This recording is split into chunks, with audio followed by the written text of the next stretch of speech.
Part 3 of if you're undecided what you want to do in your career and you're potentially considering speech-language pathology, here are some things to think about if it may be a good fit for you or just you're trying to figure out your career in general. Part 1, I said, don't even think about your career first. Just think about what you want your life to look like. So if you haven't done part 1, go do that first and then come back. Part 2, we went through, okay, we're starting to think about our career.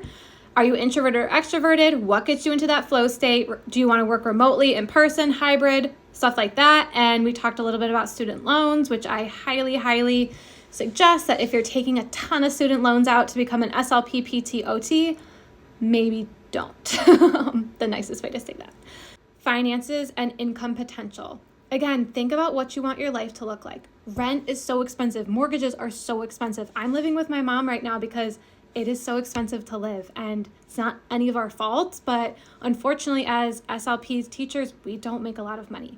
So really think about, are you going to be okay with the income that you will make in whatever job it is?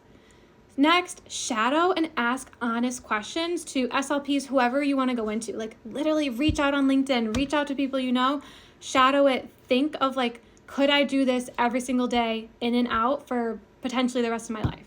And ask their honest opinions. I know every SLP is like, I don't want to tell students not to go into the careers, but like, I really hope people are going to be honest. Trauma piece. We see a lot of trauma as SLPs, OTs, PTs, doctors, teachers, nurses, like EMTs, firefighters. There are certain careers that you will see a lot of trauma in.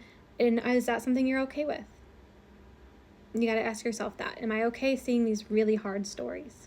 Next one is something I didn't really think about as someone who has bulging discs in my back and I really struggle with back issues. SLPs potentially, depending on what setting you're in, can be a very physical job. Like you might have to pick up kids, move them around, like defend yourself.